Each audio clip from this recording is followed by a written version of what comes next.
Hey guys, Matt Bishop here. We are chilling on the tour bus, living the rock star life. I'm sitting here with Robert from Escape the Fate. Robert, what's going on, man? Not a whole lot, dude. First day of Uproar. I'm super stoked, very tired. I'm still on West Coast time, and yeah, hoping the show goes well today. That's awesome. You guys are having some tremendous success right now. The self-titled album is out. It's your third album, correct? Yes. That's awesome. How's it doing? How do you guys like it so far? It's been awesome. I've listened to it. It was nominated for a Kerrang! Music Award for Album of the Year.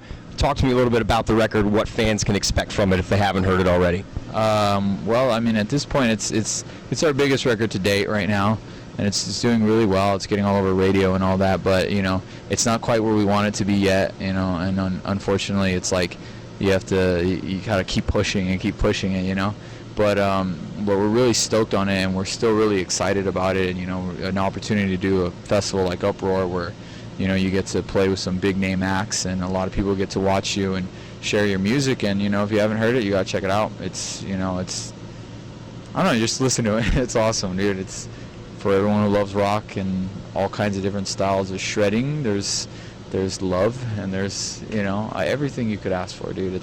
To me, it's like the perfect album. That's awesome. What do you think is your favorite song on the record? Oh man, there's two. There's a song called The Aftermath, G3. That song's just because as a musician, you know, it's challenging. It's super fast. It's like a endurance race. But like by the time it gets to the solo, I'm like sweating, ready to pass out, and it's heavy. You know, it's one of those things where you feel like, damn, I'm a real musician. I'm like ballsy, you know. But so that one's like one of my favorites. And then the other favorite is a song called World Around Me, which is it's like a ballad, like a power ballad, and it's so epic to me, and every time I hear it, I just get chills and go, I can't believe this is my band, you know. Mm-hmm. So those two songs are probably my favorites, along with Gorgeous Nightmare. That's awesome. Now, you guys, obviously you mentioned off camera before we started the interview, you guys are coming off the Sunset Strip Music Festival with Mötley Crüe. That must have been one hell of a party. Did you guys have a good time out there?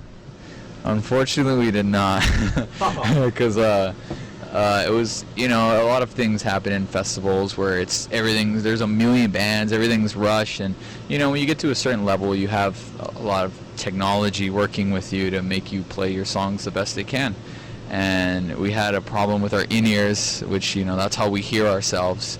And, we have like a metronome that goes, a click, so we all know when to start and stop, and it's cool, so it makes us just sound a lot tighter. And someone all the things were not plugged in right, so where I wanted to hear my bass drum, I tell him turn out the bass drum, and my snare would get louder, and it was like some guy that we'd never met, and it was terrible. I couldn't hear anything, and none of us were starting at the right times, and it was just like, it was one of those nightmares. Like literally, I have nightmares about this kind of thing happening. Like days before tour, I'll be like, oh man, I just hope it goes well. I hope nothing with our instruments goes wrong. I hope my drum set is perfect. I hope all this stuff is like good to go. And then I'll fall asleep just like thinking about it, and then I'll dream about it, and then sure enough, that day it finally happened. Everything went wrong, and so it was pretty traumatic experience. And then Vince Neil's hanging out watching us. I'm like, fuck, but we got through it, and we made the most of it, and to have our name on the same poster as Mötley Crüe is an honor, and I'm really, I feel fortunate to have shared a stage with them, to have my drum set, and then turn around, like Tommy Lee has a fucking roller coaster for his drum set, and that's like, holy shit, I can't believe I'm playing with them right now, and you dream about that stuff when you're a kid, so it was really exciting to get to do that. That's awesome. Speaking of Tommy Lee, as a drummer, who are some of your influences? Like, what guys do you look up to most? I tend to not really look at guys that are super flashy or technical or anything like that. I look more for just like heart and like feel, and like who does the best for the song. And to me, Lars from Metallica is definitely number one. And a lot of drummers will criticize him. He's not the most precise and technical drummer, but his beats are awesome, his snare fills, when you hear this, just that drum roll for Sad But True, it's like, it's Metallica. You don't have to hear any guitars, you don't have to hear anything, you just hear him playing drums, and it's Lars. So that he's definitely my favorite drummer, and also John Bonham from Led Zeppelin. He's rad, you know.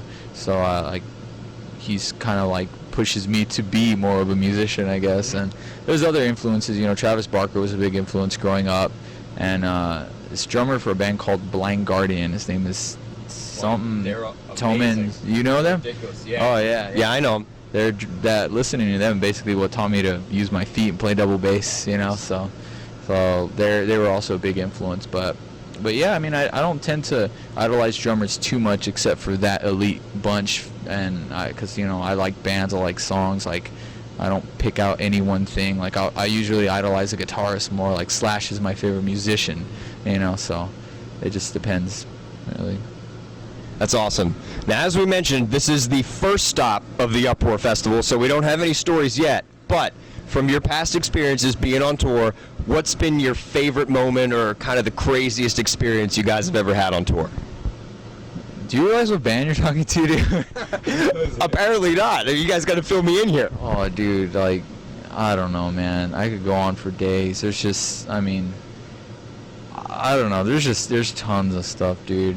Girls and booze and drugs and all the wonderful things that break bands apart, but yet make for interesting stories. Yeah. And there's been a lot of crazy shit, dude. I mean, you know, we're on tour with Bullet for My Valentine, and you know, we've had a good time with them. We used to party with them a lot, you know, and even when like, cause I've stopped drinking for like a good while now, just cause I couldn't do it anymore. I had to keep it together, and yeah, exactly. And but even when I wouldn't drink, I'd still hang out with them just because those guys are so much fun. And every night they had a huge bus party. People would be crowd surfing in their bus, and like I'd see their drummer Moose. Like I'm like, hey, what's going on? All of a sudden he's like, whoa, what's going on, man? Flying. I'm like, what the hell's going on? And dude, those guys are crazy. They know how to party. Those guys are super fun, you know, and they get to be a bit much. Like you know, like when you leave there, you're like, man, I feel like I just got impregnated or something, you know. So those guys are cool, but yeah, I mean, I don't know. I don't really want to talk about the stuff that I've seen, dude. It's too gnarly, man. It'll probably come out in a book in like 20 years, right? That's why I don't want to divulge that information right now. I'll do it when it's profitable.